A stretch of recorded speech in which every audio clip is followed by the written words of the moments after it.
Hey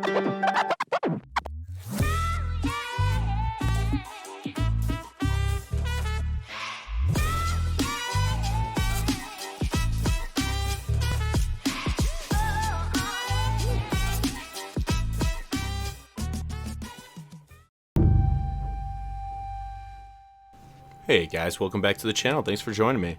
We're just going to jump right into it and pick back up kind of where we left off in the last video.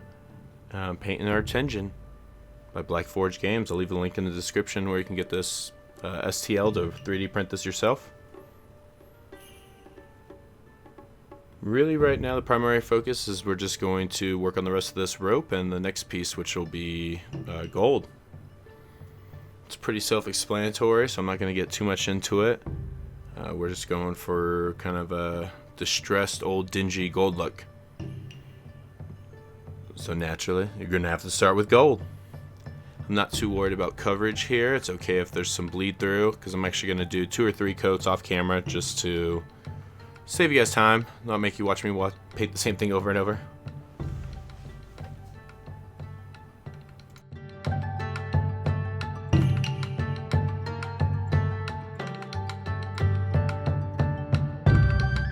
The only advice I have for painting with gold, or really any metallic paint, would be move quickly.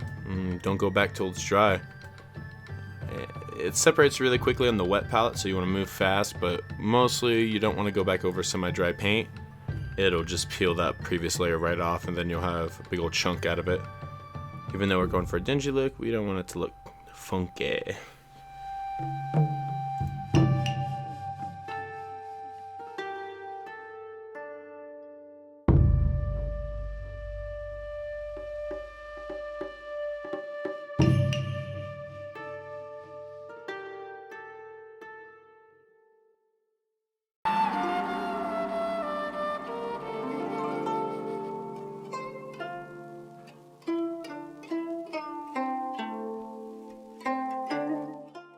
So after my previous video, I finished that belt off, more specifically that rope around the belt.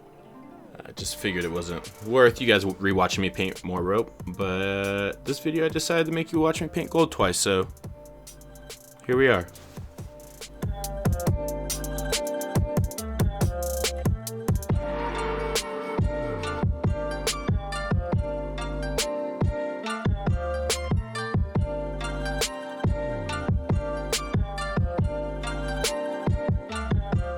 Same thing, moving quick, not going back over, not trying to cover everything in one coat, because it's not going to happen.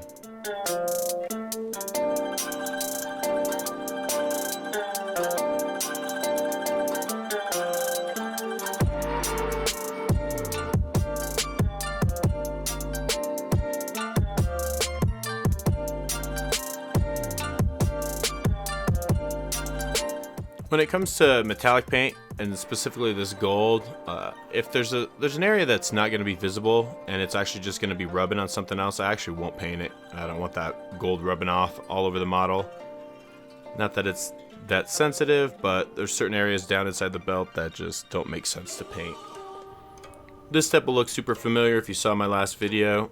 We're just going to work that shade again. This is a little bit different. It's more of a brown instead of a black. Same technique, we're just taking that and trying to shove that shade in all the crevices and create some separation and give some depth.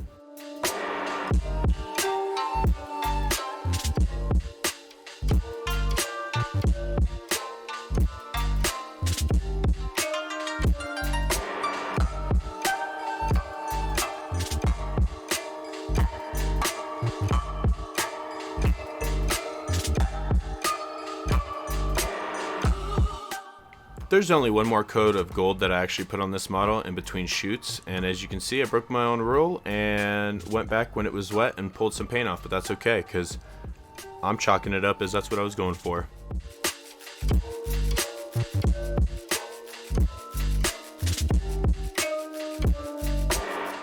What we have here is the crystal that's part of the model. I kind of built the whole premise of the model around this base and this crystal color. I want it to be kind of like a green jade look that is corrupting the model.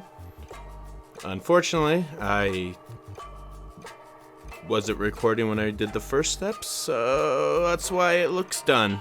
Just showing you the paints I used. Nothing crazy. I used that first shell shocked and just airbrushed it on the model. And then I airbrushed a little bit of the next green to kind of bring down that purpley tone. And then just did some edge highlighting.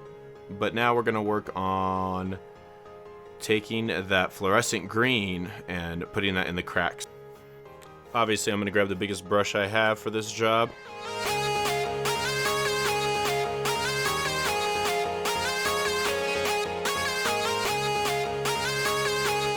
And what I'm doing here is I'm actually stippling it in. I'm not trying to brush it in. I've found that sometimes when you try to brush it in, the bristles can splay out and kind of run along the edges. So I'm kind of stippling, which is a back and forth motion, kind of like what a machine gun or a tattoo gun would do. And just working it in. And then, you know, I'll make tiny little brush strokes, but nothing too drastic. I want to keep that paint inside with a little bit coming out on the edge to create a glow effect.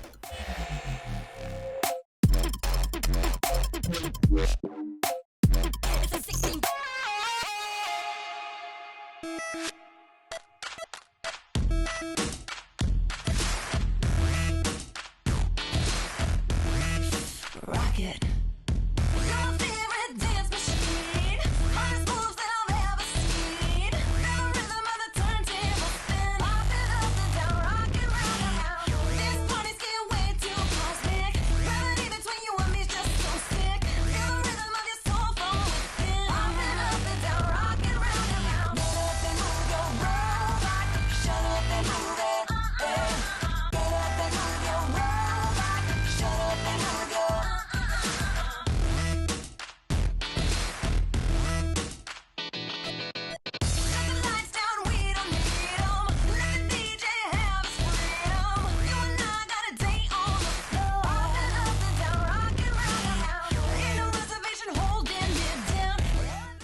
So this is the corruption I was talking about.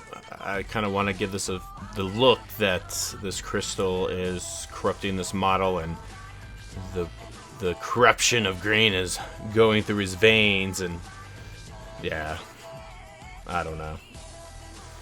I also didn't record this first coat because I'm a painter, not a videographer, so yeah, that's all I got. Really same thing, just stippling, working that paint. I'm not trying to brush because I don't want paint to go everywhere. Just taking my time, being patient, going back and forth. I really want to drive that color in so it really pops when the UV light hits it. Get up and move your robot. Shut up and move it. Get up and move your robot. Shut up and move it. Get up and move your robot. Shut up and move it. Get up and move your robot. Shut up and move it. Get up and move your robot. Well, that's it for this video, guys. Thanks for joining me. Until next time, where we'll tackle another body part. Take care, subscribe, like, hit the notification bell so you can know when I drop the next video. Until then, take care of yourselves and each other. Peace and love.